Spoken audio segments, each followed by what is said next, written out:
Welcome back, guys. Today we're going to do a video over some last minute preparations that you can do during a upcoming crisis, emergency situation, or what we have going on right now, which is a pandemic. So this is going to be a little different setup than what we normally do. So I have about 12 main points here to really discuss. Now, what most people have been doing is going to the store, fear buying toilet paper, fear buying something else, when in reality those are not what you should be preparing for right now. As a prepper or someone who's prepared, you should already have the supplies you need. But a few things that you can do in an upcoming crisis to prepare for, we're going to talk about that here. So first thing on my list, it's pretty simple. Keep your gas tank at least half full or higher. I prefer not going below half tank. A lot of people like getting that really low, and if you're in an emergency situation, you know, power could be going out, something like that. Gas stations, they could lose power. It requires electricity to actually power that pump that puts it from the gas tank into your car.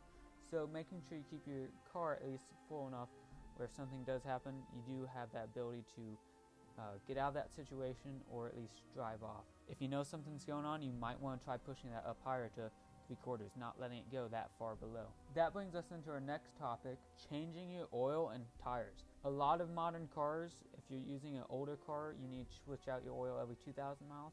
If you have a newer car that uses synthetic, you can go closer to 5,000 miles.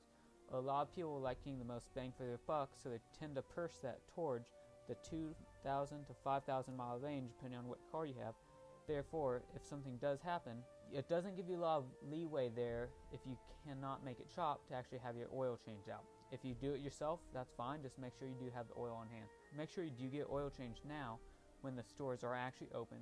Walmart has talked about shutting down their automotive section, at least temporarily during this crisis, to make sure they can have employees working other places. So make sure you get your oil changed now while you can, even if you're 500 to 1,000 miles away from needing that oil change. Same with your tires. A lot of people like waiting towards the last bit of the life of their tires where their tires start getting bald. You know you're going to need it, it's better just get it done now. That way if those shops are shut down, you still have good tires. Our third option here is new shoes. So the first three things here we've noticed, they're not really preparations, they're just things that you need on a daily basis. And if something does happen, it is good to have those. So having new shoes is something that a lot of people like waiting till the very last minute they need them, which if the store is not considered essential, they could get shut down. You're not going to get new shoes now. So if your shoes are getting bald, you can start seeing through them, they're falling apart, best just get them now. So those are some of the main things about buying stuff. They're not really fear buying, they're just normal everyday buying that you should knock out now while you still can. We're going to bring us into our fourth topic, networking with others. If you already have a prepper group or you have a friends group who's kind of in the same mindset and you haven't communicated with them already, it's probably good to start talking about now versus waiting until the last possible moment, but figure out what y'all are going to do. If that means you pick a local house that you are going to be meeting at, or coming up with that plan if you haven't done it already. If you already have that plan, then just go ahead and rehearse that, go over the plan with those other people in your group. It is good to discuss topics with those friends, so such as your preparations, what you need to do, if you have a plan in place, how are you going to communicate with each other once something does happen. And if you have really good friends who are not prepared, you might still network with them. Don't reveal all of your preps to them, but at least tell them, like, try to give them some insight of why they should prep in the future, why they should maybe start getting some items now, and then that way, when this is all done, hopefully they'll start getting into prepping, or at least now they can maybe start setting aside some stuff in case something does happen. So when they are going to store now, they can get a few extra cans. That way, if something does kick off, your friend can at least contribute a little bit to the supply if they have to come bug out with you. So our fifth thing, along with networking with others, practice. If you have communications, you have ham radios, you have some type of system going on with them, start practicing that now while you can versus when you have to. So practicing your radio communication skills. Practice cooking some of those meals that are not just freeze-dried meals, but if you have rice and beans, I'm not saying use all your prep, but if some of those meals you don't practice a lot, it's good to practice now. If you mess it up, it's not the end of the world, but it's going to be easier to learn now versus in a SHTF situation. Practice water collection. You can be looking right now, where are some water points around your house.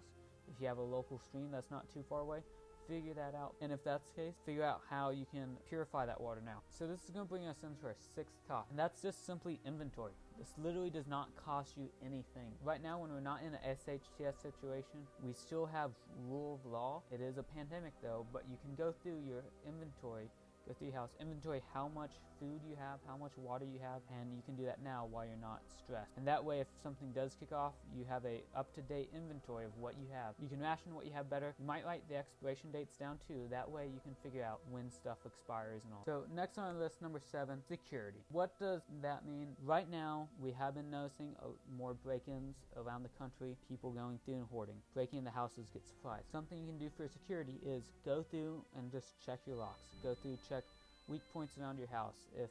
Make sure your windows are intact, your doors are intact. Find out some weak security around and see where you can fix that. If you have a security fence or a fence that you might use for privacy or whether it is security, if there's a breakage in that fence, you might go ahead and fix that now. If you see a broken window or a broken latch on your window, go ahead and fix that now. And with the security aspect, that can also go back to networking with your neighbors. Number 8. So right now, a lot of people are fear buying guns and ammo. Tell you should not be doing that. The reason why is you should already have your guns and ammo ready. You should already be trained. Just going out and buying a new rifle or new handgun with a box of ammo is not going to do you any good if you don't have the training on how to actually use that. So you should already have that. What you could be doing right now is if you have a rifle you haven't zeroed in a while, you bought a new scope for it, you bought a new red dot. Even if you only have 100 rounds, 200 rounds of ammo, go spend 20 rounds and just zero that. Because a rifle that's not been zeroed with 100 rounds of ammo is not as good as a rifle that is zeroed with 80. So the point is, spend a couple rounds and just at least zero that rifle so you know if you have to make a hit, you can make that hit. So make sure your rifle is zeroed. And number 9, this here is another easy one too. Charging stuff. Pretty simple, right? So what this entails is just making sure you go charge your phones, charge your radios. If you have a lot of handheld radios, portable radios, make sure they're charged now. It's a lot easier to plug into a wall outlet when we do have rule of law and power. If something happened where we lost power tomorrow, and it's going to be a lot more difficult to power those radios through even solar than it's just to plug it into your 120 volt wall outlet. If you have light, some other type of device that needs charging, do that now. If you do have solar panels that charge battery arrays, make sure you charge those battery power now out of a wall outlet versus starting them off dead charging with solar. So next we're going to be talking about number 10. 10 really coincides with number 5. So 10 is don't use your preps now. Practice making your meals, and you can practice some of your prep with stuff that's in your pantry. So practice some of that now. Don't use your preps or don't use a large amount with it. So the next two are kind of one and the same, but 11 and 12. So 11 is just go around your house and start trimming trees. If there's a tree that could potentially fall on your house or fall on a vehicle during a storm, you might want to go ahead and cut that down, or at least cut the branches down. So that way if there's an SHTF situation, you don't have that coming down and then actually damaging your property, your house. And last but not least, number 12, just basic house care. Go through, mow your lawns now. Keeping your grass shorter will definitely decrease bugs and insects, small critters such as mice and snakes. Mowed now, and you can keep it mowed right now when it is rule of law. No one's going to question you if you're outside mowing your lawn versus if we're 2 weeks into the apocalypse, everything's out of control. You're mowing your lawn with a push mower that's making a lot of noise. People are going to know you have gas and you have some other resources. That's just going to help decrease those insects, which could help decrease disease. So if you have less mice in your yard that can get into food, less mice that can spread disease, it really does help for the long run. And also, clean your gutters. If you can clean your gutters now, that's going to help reduce the risk of water damage, the risk of flooding. So those are just some ideas we've had here. I did rank these 1 to 12. Now, that's not necessarily worst to least. These can you can switch these around. It doesn't have to be specific order or anything like that. These are just some ideas we were brainstorming. So if you like these ideas, go ahead and hit that subscribe button. Leave your comments below. These are just our opinions on some last minute preps that did not involve fear buying, and a lot of these do not involve interacting with too many other people, so you can still maintain that social distancing. And it's a lot better than just sitting on the couch watching Netflix or playing Call of Duty. We'll catch you later, guys. Stay tuned for our next videos. We're going to try to crank them out a little more regularly here.